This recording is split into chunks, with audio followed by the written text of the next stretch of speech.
Pemirsa, Polda Metro Jaya mengungkap motif penculikan dan pembunuhan Kepala Cabang Pembantu salah satu bank BUMN Muhammad Ilham Pradipta. Pembunuhan ini juga melibatkan 2 oknum anggota TNI. Dalam konferensi pers yang digelar siang kemarin, Ditkrimum Polda Metro Jaya Kombes Wira Satraputra mengungkap motif pelaku adalah memindahkan uang dari rekening dorman ke rekening penampungan yang telah disiapkan. Polisi sejauh ini juga telah menahan 15 tersangka dan 1 tersangka lainnya masih buron. Selain itu, ada juga tersangka yang merupakan anggota TNI AD berinisial SERKN dan Kopda FH. Perkara keduanya saat ini masih ditangani Pomdam Jaya.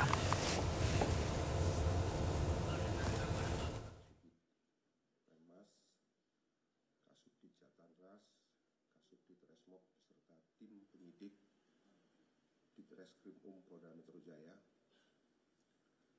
serta rekan-rekan media bahwa kasus ini berawal dari terjadinya kasus penculikan ataupun perampasan kemerdekaan.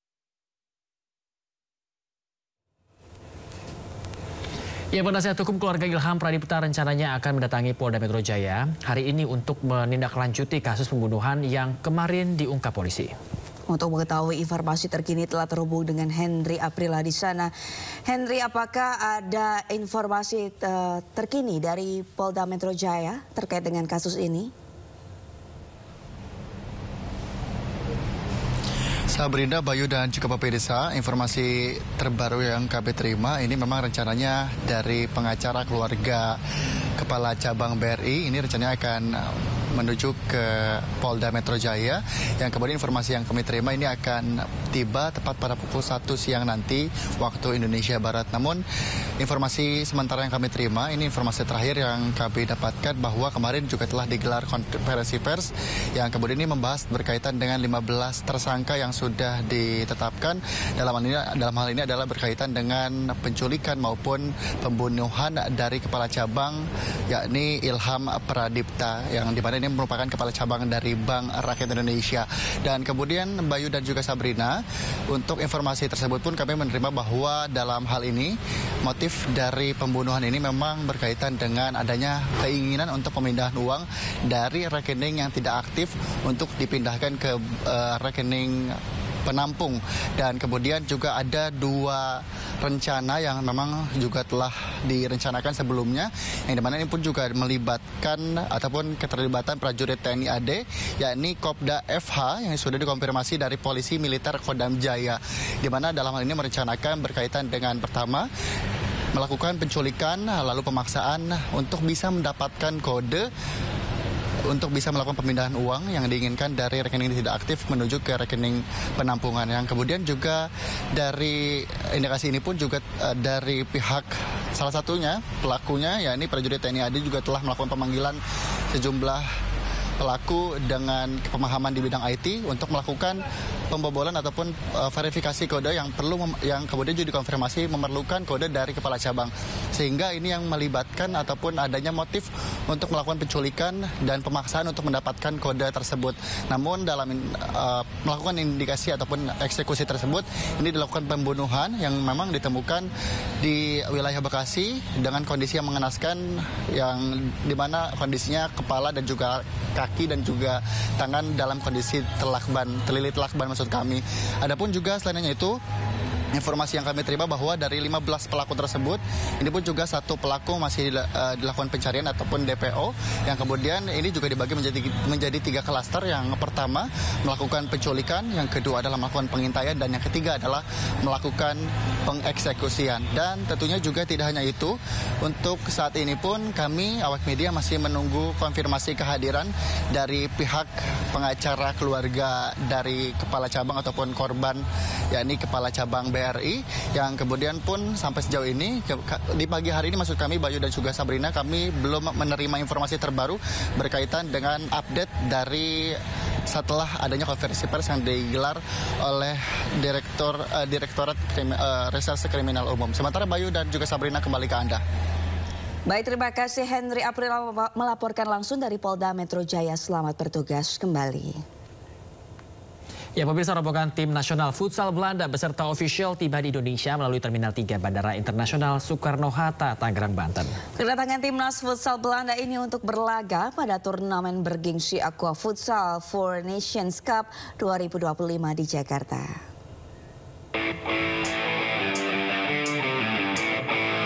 Sebanyak 15 pemain futsal tim nasional Belanda beserta pelatih dan ofisial tiba di Terminal 3 Bandara Internasional Soekarno-Hatta, Tangerang, Banten. Kedatangan rombongan timnas futsal Oranye ini untuk berlaga pada turnamen Aqua Futsal Four Nations Cup 2025 yang akan digelar di Gelora Bung Karno, Jakarta pada 18 hingga 21 September 2025. Meski tidak memiliki banyak persiapan, timnas negeri kincir ini siap memberikan penampilan terbaik pada ajang ini. We didn't have a lot of preparation because the competition just started. We are almost in the pre-season in the Netherlands. Players only played 2 matches in the competition. The pre-season was short, so we come not in the best moment for the preparation. We just starting the season. We always try to win. It's not the main goal to win. The main goal is to be the best we can, and if as a consequence try to win. Timnas Belanda akan melakoni laga perdana melawan timnas futsal Latvia pada 18 September, kemudian melawan timnas futsal Indonesia pada 20 September, dan melawan Tanzania pada 21 September 2025. Tiang-tiang pun berdiri, jadi rumah untuk pulang. Ikut serta jadikan nyata, MNC Peduli berdampak bersama. Program berita teraktual prime time Anda. Presiden Republik Indonesia tiba di Brussel, Belgia. Dugaan korupsi kuota haji. 1.000 rekening penerima bansos terindikasi judi online. Menggali banyak peristiwa dari beragam lokasi. Muhammad Riza Khalid jadi salah satu tersangka olah tempat kejadian perkara kasus tewasnya diplomat. Dapatkan informasi penting di Sindo Prime setiap Senin sampai Jumat jam 7 malam di Sindo News TV.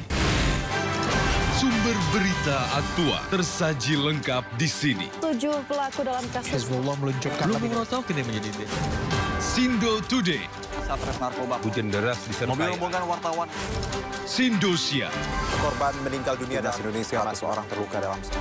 Sindo Sore. Kobaran api besar banjir setinggi 7. Hati berjabat tangan dan berbincang akan. Sindo Malam.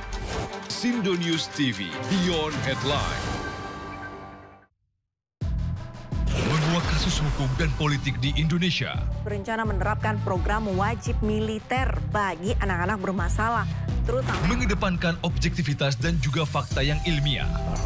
Kalau menurut saya, ini kan masalah pribadi. Membahas setiap cerita dari banyak sudut pandang. Semuanya gugur, belum ada yang dipulangkan.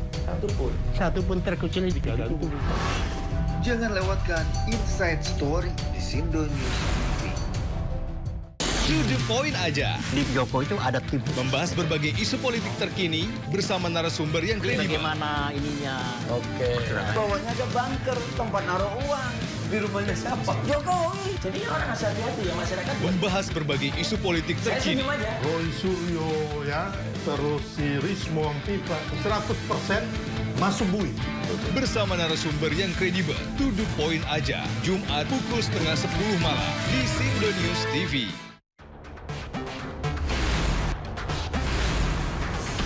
Rangkuman peristiwa di akhir pekan. terus mengungkap praktek ratusan warga rela antipati. Melihat pemberitaan dari banyak sisi. Prabowo Subianto juga Untuk menyerap gabah kering panen petani yang faktanya juga bahwa beliau masih dalam pemulihan. Ini harus diperbaiki gitu ya. Sindo Files Weekend, Sabtu dan Minggu, pukul 6 sore di Sindo News TV.